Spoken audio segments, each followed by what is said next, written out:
The morning sun touched the tops of the trees, turning the jungle into a sea of green and gold. Birds called to one another from high branches. The air smelled of earth and flowers. Rami walked along a narrow path, his steps careful but filled with purpose.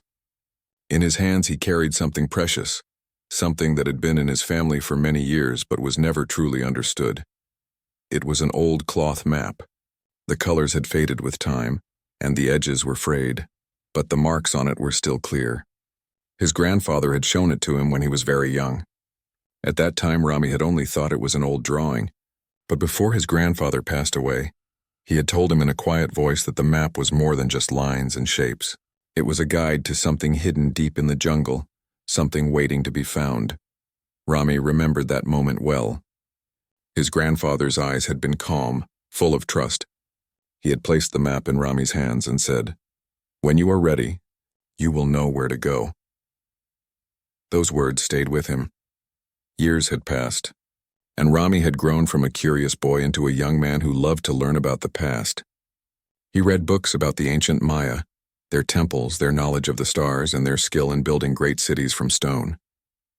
The stories filled him with pride and wonder, but the map in his hands was not a story. It was real, and today Rami felt ready to follow it. The cloth showed the winding river, a mountain ridge, and then a large tree drawn larger than all the others. Beside the tree was a symbol of the sun painted in gold. Under it there were smaller shapes like roots spreading into the ground. That was the place he must find. As he studied the map, Rami's heart beat faster. The jungle was full of secrets, but this was not about treasure or gold to sell. He felt it was something deeper, something his ancestors had wanted him to uncover. He thought of his grandfather again, and a sense of duty filled his chest. He packed a small bag with food, water, and a notebook. He carried a knife for cutting vines and a rope in case he needed to climb. Then he set out on the path that led farther into the rainforest. The jungle around him seemed alive. Bright butterflies floated past his shoulders. A group of monkeys leapt from one tree to another, curious about the stranger below. The hum of insects rose and fell like music. Rami felt both small and strong at the same time, walking in a place so old and full of life. As he walked, he thought of the golden sun symbol on the map. Why would someone mark a sun beneath a tree? The Maya worshipped the sun and watched the skies with great care. Could this mark mean that the place was a temple? Or was it something else, something even more mysterious? By midday, Rami rested near a stream, cooling his hands in the clear water. He opened the map again, checking his progress. The drawings matched the bends of the river nearby, and he knew he was on the right path. Excitement grew inside him. Each step was bringing him closer to a secret hidden for hundreds of years. That night he set up a small camp. He lit a fire with dry sticks and sat beside it, listening to the sounds of the forest. He thought again of the stories his grandfather used to tell him. Tales of people who could read the stars like books, who could plant their fields in harmony with the seasons, and who could build great temples that stood strong even after centuries of storms. His grandfather often said that the past was not only behind them but also under their feet, waiting for those who cared enough to look. As the fire crackled, Rami looked at the stars above. The cloth map lay on his lap, the golden sun symbol shining faintly in the firelight. He whispered to himself, "Tomorrow I will find it." The next day the path grew wilder. Vines hung down like ropes and roots rose from the ground like walls. Rami moved carefully, following the marks on the map. He could see the mountain ridge in the distance, just like the drawing. His heart leapt when he noticed a tree rising taller than the others, its branches spreading wide and strong. It was the ceiba tree, the sacred tree of the Maya, often called the tree of life. Its roots spread like a giant's hand across the ground. Rami stood before it in awe. The map had led him here to this very spot. He walked around the great trunk, touching the bark. The roots twisted and turned, and in some places, the earth beneath them seemed loose. Rami knelt down and brushed away the soil with his hands. Beneath the roots, the ground felt different, almost hollow. His breath caught in his throat. The map had not lied. Something was hidden beneath the ceiba tree, something his grandfather had trusted him to find. Rami sat back on his heels and gazed at the giant tree above him. The journey had only begun, but already he felt the pull of something greater than himself. This was not just a search for gold or stone. This was a search for meaning, a search for a message from the past. The tomb beneath the jungle roots was waiting, and Rami knew he was ready to open its secret. The morning was warm and full of sound. Birds filled the air with calls, and the leaves moved softly in the wind. Rami stood at the base of the giant ceiba tree. Its trunk stretched high, and its roots spread wide across the ground like the arms of a giant resting. The map had guided him here, and now he felt both excited and nervous. He touched the bark again, rough and strong under his fingers. The tree seemed alive in a deeper way, as if it was not only a plant but also a guardian. His grandfather had often spoken of the ceiba tree as the tree of life. The Maya believed it connected the heavens, the earth, and the underworld. Looking at it now, Rami felt that belief was real, but he was not alone. His friend Luma appeared from the path, carrying a small pack of food and water. She had known Rami since childhood, and when she learned about his journey, she offered to join him. Luma was brave and knew many forest paths. Rami was glad she had come, for the task ahead felt too large for one person. Together they walked around the roots, studying the ground. The soil between the roots looked different. In some places it was darker and softer. Rami knelt and brushed the earth with his hands. Under the soil he felt the hard edge of stone. He looked up at Luma, his eyes shining. "There is something here," he said. They worked together, clearing away the soil with their hands and with flat stones. As they uncovered more, a shape began to appear. It was not just a rock, but a smooth surface cut and shaped by human hands long ago. Lines of carving ran across it, filled with patterns of stars and spirals. Luma traced one of the carvings with her finger. "These are not just decorations," she said softly. "They look like signs of the sky." The more they uncovered, the more certain they became. It was not a simple stone. It was a door. The roots of the ceiba tree grew across it, almost as if the tree was protecting what lay beneath. At the center of the door was a round carving of the sun. Around it were smaller marks that looked like tiny machines or wheels. Rami frowned. He had seen Mayan carvings before in books and museums, but these looked different. They were sharper, more precise, as if they were drawn with knowledge not common in ancient times. Rami placed his hand on the sun carving. For a moment nothing happened. Then he felt a faint warmth under his palm. It was so gentle he wondered if he had imagined it. But when he pressed again, the warmth returned. The lines of the carving seemed to glow faintly, as if touched by light hidden deep within the stone. Luma gasped and stepped back. "It is alive," she whispered. Rami shook his head slowly.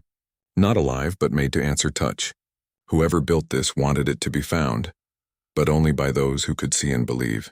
They tried to push the stone door, but it would not move. The roots held it tight, and the ground seemed unwilling to let it go. The ceiba tree stood tall above them, silent and watchful. The two friends sat to rest beneath its shade. They ate a little fruit and shared water. Rami looked up through the branches where patches of blue sky shone. He felt the tree was watching, testing them, waiting to see if they were worthy to enter. After some time, Rami stood again. He walked back to the sun carving and pressed both his hands against it. He closed his eyes and thought of his grandfather, of the trust placed in him, of the long line of people who had lived and walked in these forests before him. He thought of the Maya who built temples that still stood strong, and who mapped the stars with great wisdom. When he opened his eyes, the carvings shone brighter. Lines of light spread from the sun, carving outwards like rivers of gold. They reached the edges of the door, and a soft sound came from deep below, like a stone moving far away.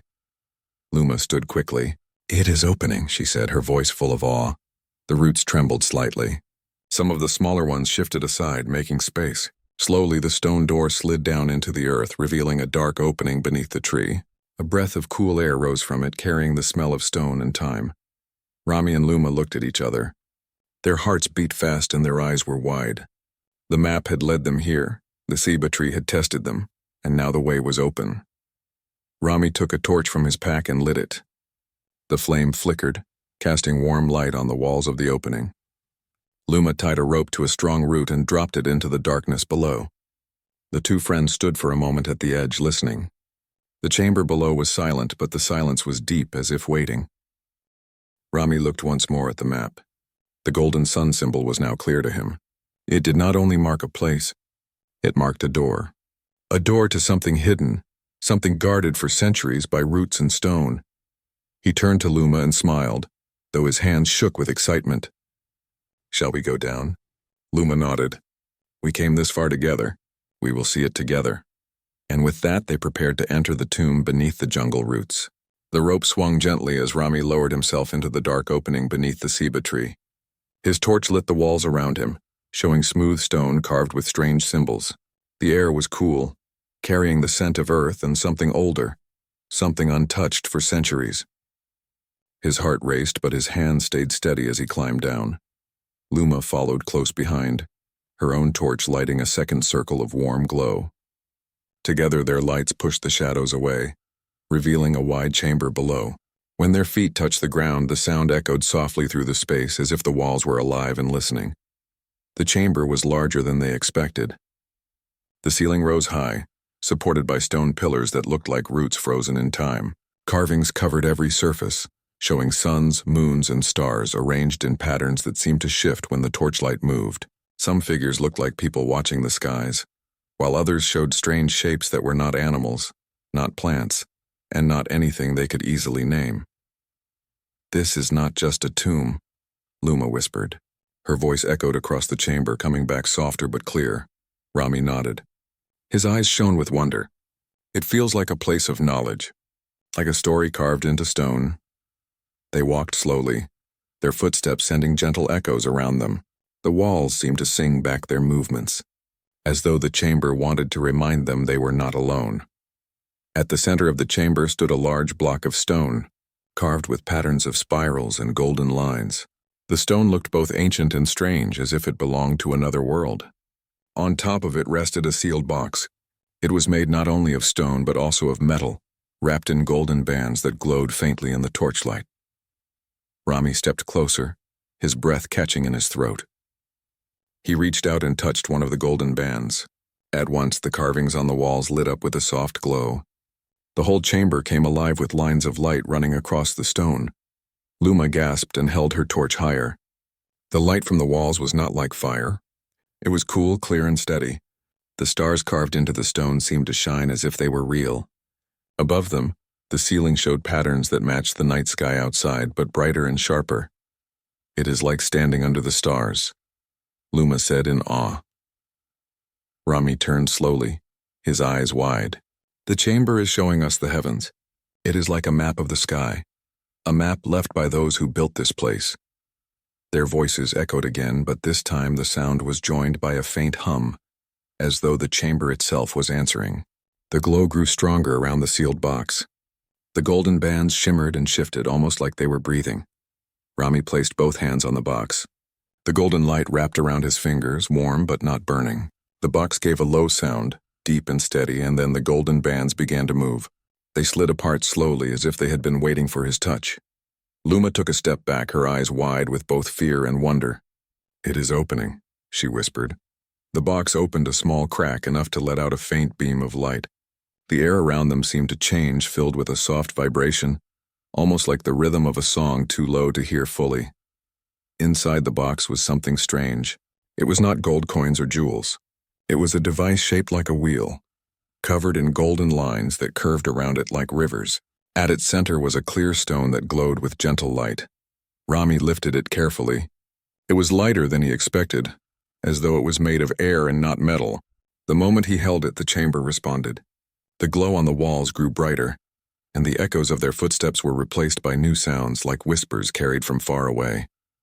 Suddenly, images filled the air above the wheel. Lines of light formed pictures of stars, planets, and paths across the sky. The pattern shifted slowly, showing movements of the heavens. Then the light changed again, forming the image of the earth, round and blue, turning gently in the air. Luma covered her mouth in amazement. "This is not treasure," she said softly. "This is a gift." Rami stared at the floating images. He felt as if the ancestors were standing with him, guiding him, trusting him to understand. He thought of his grandfather's words, of the map, and of the journey that brought him here. Everything pointed to this moment. The chamber fell into silence again, but the silence was no longer empty. It was filled with presence, filled with meaning. The echoes seemed to hum gently, as if the walls approved of their discovery. Rami looked at Luma, his voice steady though his heart beat fast. This tomb is not a place of death. It is a place of learning. The Maya did not bury gold here to be taken. They protected something greater, something from beyond the stars. Luma nodded, her eyes shining in the soft golden light. And now it has been found. They stood together in the middle of the chamber, holding the strange golden wheel, surrounded by glowing stars carved into stone. The tomb beneath the jungle roots had revealed its first secret. But Rami felt in his heart that this was only the beginning. The golden wheel rested in Rami's hands, glowing softly as if it held a quiet heartbeat. Light danced across the chamber walls, shining on carvings of stars and spirals. Every corner of the tomb seemed awake, no longer silent but filled with gentle hums that rose and faded like whispers of time. Luma stepped closer, her torch shaking in her hand. She could not look away from the strange device. "It feels alive," she said quietly. Rami nodded slowly. "It is not just an object. It is something made to speak with us." He placed the wheel on the top of the stone block where the box had rested. The golden lines shifted, glowing brighter, and the clear stone in its center pulsed with light. Suddenly, beams of golden light rose from the wheel and spread into the air above them. Shapes began to form in the light. First came a circle of the earth, spinning gently, showing blue oceans and green lands. Then the light stretched outward, revealing the sun, the moon, and other planets. Stars filled the chamber ceiling, matching the carvings on the walls, but brighter and more alive. Luma gasped and held her breath. "It is a map of the skies," she whispered. Rami's eyes widened as the golden light shifted again. Now the beams showed lines connecting the stars like paths across the heavens. Some led to shapes that looked like cities floating in the night. Others showed forests, mountains, and rivers alive with people and animals. The images changed too quickly to take in fully, but they left behind a feeling of harmony, of balance between earth and sky. Rami felt his chest grow warm. "This is what our ancestors protected," he said. "Not treasure for wealth, but knowledge. This wheel holds stories of the universe." The golden wheel gave a low hum, and the air changed again. For a moment it seemed as if the chamber itself was breathing. Then, to their surprise, the light formed letters in the air. The letters shifted and turned until they became words in their own language. A calm voice filled the chamber. It was neither man nor woman, neither young nor old, but steady and kind. "Guardians of the earth," the voice said, "you have come to the place of promise. This gift was left in your care long ago. It is a bridge between sky and ground, between the past and the future." Luma clutched her torch tightly, her mouth open in wonder. "It speaks," she whispered. Rami felt no fear. Instead, he felt a deep peace, as though the voice had been waiting for him. He bowed his head slightly and said, "Why was this given to us?" The voice answered, "Because your people looked to the stars and saw their meaning. They built temples in honor of the sun. They studied the heavens and they lived with the earth. They were chosen to keep this wheel safe until the time was right. That time is now." The light above the wheel shifted once more, showing great cities powered by sunlight. Towers rose but glowed warmly instead of shining harshly. Fields grew green and full, watered by rivers that flowed clear. People worked and lived together, sharing joy with one another and with nature around them. "This is the path you are meant to walk," the voice continued. "The wheel does not give riches of gold or silver. It gives wisdom. With this you may learn how to live in balance with the world and how to reach the stars without forgetting the ground beneath your feet." Luma's eyes filled with tears. "It is beautiful," she said softly. Rami looked at the golden wheel, his heart strong and full. He thought of his grandfather's trust, of the long journey through the forest, of the ceiba tree that guarded the secret. He understood now. The wheel was not a treasure to be kept hidden. It was a gift to be shared. But even as the joy filled him, a question grew in his mind. "Why us?" he asked aloud. "Why now?" The voice answered with calm certainty. "Because humanity has reached a crossroad.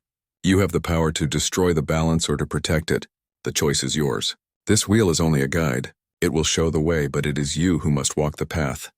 The words sank deep into Rami's heart. He felt the weight of responsibility, but it was not heavy. It was steady, like the strength of the ceiba tree itself. Luma placed her hand on his shoulder. "We must bring it back," she said firmly. "Not to hide it, but to share it. Our people must see this," Rami nodded. "Yes, this is not for me alone. It belongs to all of us. The golden wheel dimmed slightly as if agreeing. The voice faded, leaving only the soft hum of the chamber. The carvings on the walls continued to glow faintly, but the great show of stars and skies slowly dissolved back into darkness. Rami lifted the wheel once more. Its light was smaller now, but warm, like a lamp guiding them forward. He held it close, feeling its steady pulse. Together, Rami and Luma turned back toward the rope. The chamber echoed with their footsteps, but the echoes were no longer empty. They were full of promise, as though the walls whispered encouragement. The tomb beneath the jungle roots had given up its secret. The golden machine was not a treasure of wealth, but a treasure of wisdom, waiting for humans to be ready. And now, with careful hands and hopeful hearts, Rami and Luma carried it upward, out of the chamber toward the living world above. The morning light filtered through the jungle canopy as Rami and Luma stepped out from the ceiba tree's roots. The golden wheel rested safely in Rami's arms, glowing faintly as if carrying the memory of the chamber below. The forest around them was quiet, almost as if it too respected the treasure they now held. They sat for a while under the great tree, letting their hearts calm after the discovery. Rami touched the smooth surface of the wheel, watching how the golden lines shifted gently like rivers of light. Luma leaned closer, her eyes wide with both wonder and care. "It feels like it is alive," she said, "as if it is waiting for us to listen." Rami nodded. "It is not only a machine. It is a voice. It wants to speak, but we must learn how to hear it."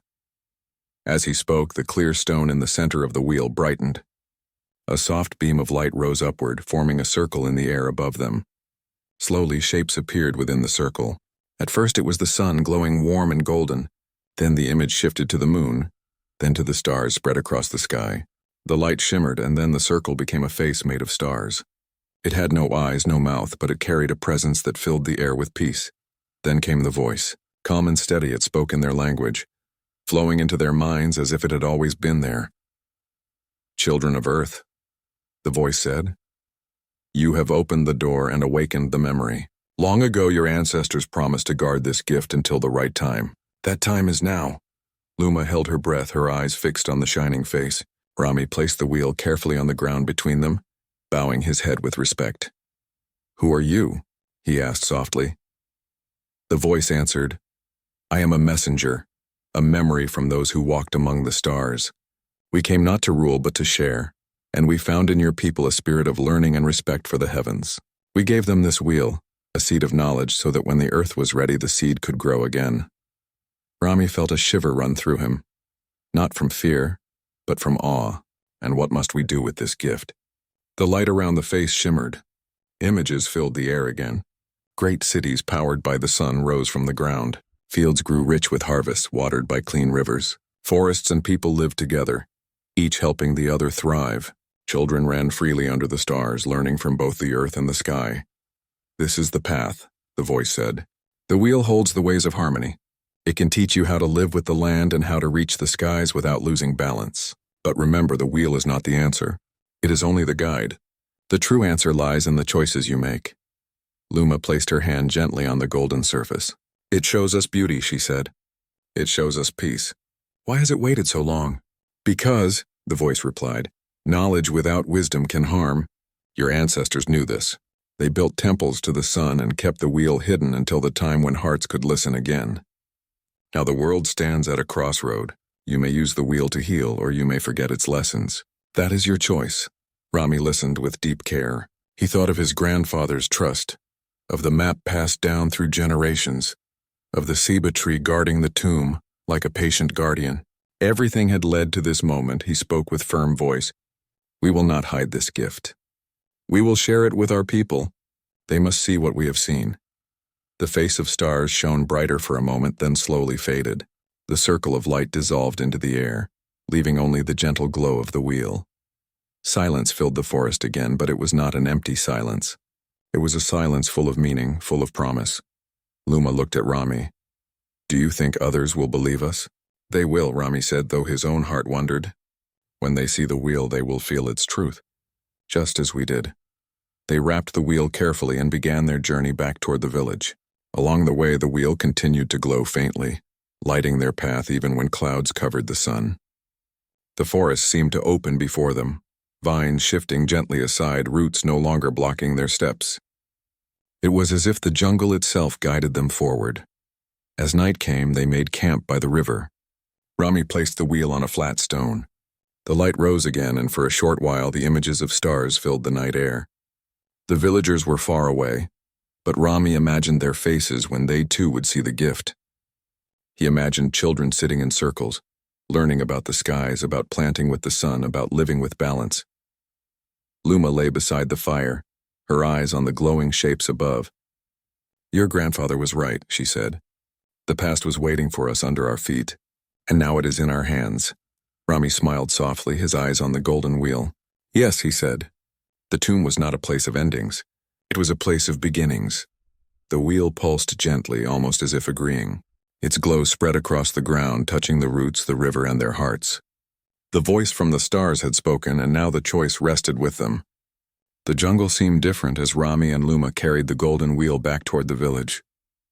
The air was warmer and full of movement. Birds flew above and monkeys called from the trees, but the friends noticed the paths were not easy. Thick vines stretched across their way, and the roots of old trees rose from the ground, twisting like ropes. Every step required care. Rami held the wheel close, feeling its gentle pulse. The golden lines glowed faintly, giving them light to see the path ahead. Luma cut through the vines with a small knife, her hands quick but careful. The forest felt alive, as though it tested their courage and patience. "It is like the jungle knows what we carry," Luma said softly. Rami nodded. "It is a test," he replied.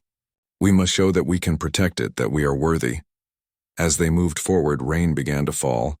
At first it was gentle, cooling their faces and bringing the scent of earth and leaves. Soon the rain became heavier, pounding the forest floor and turning the paths muddy. Roots became slippery and rocks shone wet under the droplets. Luma slipped once, and Rami caught her arm quickly. "Be careful," he said. "The wheel cannot fall." Together they moved slowly, helping each other through the mud. The golden glow of the wheel shone even brighter in the rain, as if it wanted to guide them safely.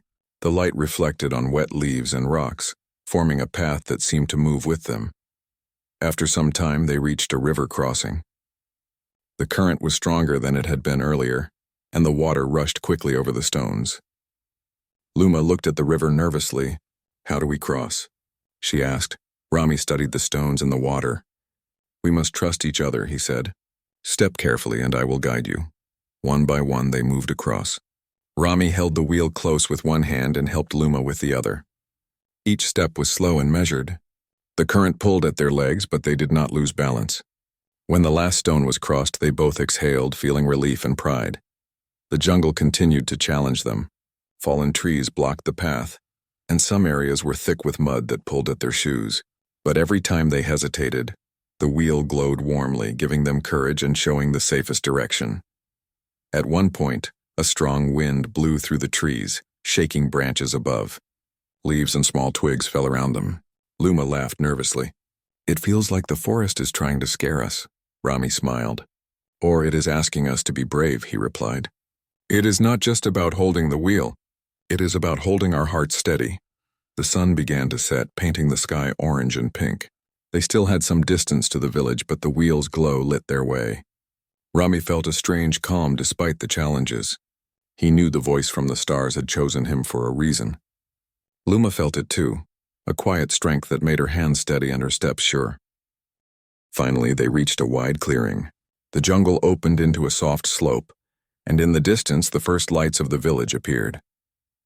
The glow of the wheel brightened as if celebrating their progress. Rami and Luma stopped to catch their breath, looking back at the jungle behind them. "It has tested us," Rami said, "but we passed." Luma nodded. "We kept it safe. The wheel is unharmed. We are ready to show it to our people." Rami picked up the pace, carrying the wheel with care. The village lights grew brighter, and soon they could hear the quiet sounds of people preparing for the evening. Children laughed, dogs barked softly, and the air smelled of food and warm fires. As they entered the village, the golden glow of the wheel caught the attention of several villagers. They paused, curious but cautious. Rami and Luma stopped in the village square, placing the wheel on a flat stone so everyone could see it. The light from the wheel rose into the air, forming small patterns of stars that danced above the crowd. People gasped and stepped closer, their eyes wide with wonder. Rami spoke clearly, his voice carrying to everyone around. This is not gold for wealth. This is a gift, a guide left by our ancestors. It shows the stars, the earth, and the way to live in balance. It will teach us how to care for our world and reach the heavens with wisdom. The villagers looked at the glowing wheel in amazement. Some knelt, some touched the light gently, and the children laughed with joy, pointing at the dancing stars. The forest outside the village seemed to quiet, as if it too watched and approved. Luma stepped forward. We had to prove that we could carry it safely through the jungle. It tested our courage, our patience, and our care, and now it is here, for all of us to learn from. The golden lines on the wheel pulsed warmly, as if responding to her words. Rami felt the weight of responsibility in his hands, but it was not heavy. It was a strength he could carry proudly. The wheel had passed the trial of trust. So had they. The golden wheel rested in the village square, its warm glow lighting the faces of the villagers. Children sat in circles around it, pointing at the tiny patterns of stars dancing in the air. Adults watched with wide eyes, silent with wonder. The wheel pulsed gently, almost like it was breathing, sharing its quiet heartbeat with everyone. Rami stood beside Luma, feeling a mix of pride and responsibility. The journey had been long and difficult, from the map passed down by his grandfather to the ceiba tree guarding the tomb, through the challenges of the jungle, and finally to the voice from the stars. Now the gift of the golden wheel was in their hands, ready to teach and guide. He lifted it slightly and spoke. This wheel is not treasure for wealth. It is a gift of knowledge. It will teach us about the stars, the earth, and how to live in harmony with both. It was protected by our ancestors for a long time. Now it is our turn to care for it and learn from it. The villagers leaned closer, their eyes shining. Some reached out to touch the wheel, and the light responded, spreading along their hands and warming their hearts. Patterns of rivers, mountains, and cities appeared in the air, showing a world where people and nature live together in balance. Luma spoke next, her voice soft but strong. This is not just for us. It is for everyone. It will help us grow food wisely, protect the forests, and reach for the skies without harming the earth. It shows that humans and nature can work together, just as our ancestors dreamed. Children laughed and pointed as the stars formed tiny constellations above them. They followed the paths of the glowing rivers and mountains, learning by watching, imagining the worlds that could be created if humans worked together with care. Rami felt a warmth in his heart. He remembered the ceiba tree, its giant roots twisting and holding the tomb safe for centuries. He remembered the chamber of echoes, the golden machine, and the voice from the stars. All of it led to this moment. He knelt beside the wheel and traced the golden lines with his fingers. This is a beginning, he said quietly. It is not the end. It will teach us, but we must use it wisely. We must protect the earth and help each other just as it shows. The villagers nodded slowly. Some smiled, understanding the meaning in Rami's words.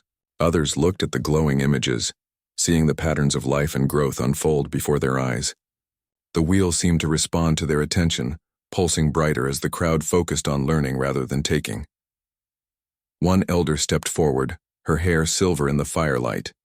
She touched the wheel gently and smiled. Our ancestors would be proud, she said. They hid this gift not for themselves, but for the time when humans could understand it. That time is now. Rami and Luma shared a quiet glance. They both understood that their journey was not only about discovering the tomb or carrying the wheel safely through the jungle. It was about proving that humans could be trusted with knowledge, that courage, patience, and care could unlock wisdom meant for all.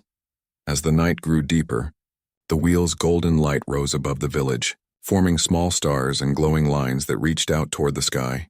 It felt as though the universe itself was joining the celebration, connecting the people to the stars their ancestors had watched for centuries. Children fell asleep under the soft glow, dreaming of cities where people worked together, of forests that grew full and healthy, and of stars that guided their lives with gentle light. Adults stayed awake, discussing the possibilities and planning ways to use the knowledge wisely. The wheel had sparked hope, curiosity, and a sense of unity in everyone. Rami held Luma's hand and smiled. We have done what our ancestors wanted, he said. The tomb was waiting for someone who would care, and now the gift is here. It is not the end of the story. It is the first step toward a better future. Luma nodded, her eyes reflecting the golden light. We will teach others, help them understand and protect this gift. That is our duty now. The tomb beneath the jungle roots was not a secret to hide. It was a promise waiting to be kept. The golden wheel pulsed one last time, warmly and steadily, before settling into a gentle glow. It was as if it had shared its first lesson and was now ready to continue teaching, as long as humans were willing to listen and learn. Rami looked at the villagers, the children, and the stars above. He felt the weight of responsibility, but it was a happy weight, full of purpose and hope. The tomb beneath the jungle roots had given humanity a gift, and now humans had the chance to honor it. The gift of the stars, the earth, and wisdom wrapped in golden light had finally reached the world. Humanity had taken the first step, guided by courage, care, and the unbroken spirit of those who had come before. The journey was only beginning, but Rami and Luma knew that together, humans could follow the path the stars had shown. The golden wheel glowed softly, promising that as long as hearts were open, the gift would grow and guide all who chose to learn. The tomb beneath the jungle roots had waited centuries for this moment. Now it had given its treasure, and humanity had begun to understand its true meaning.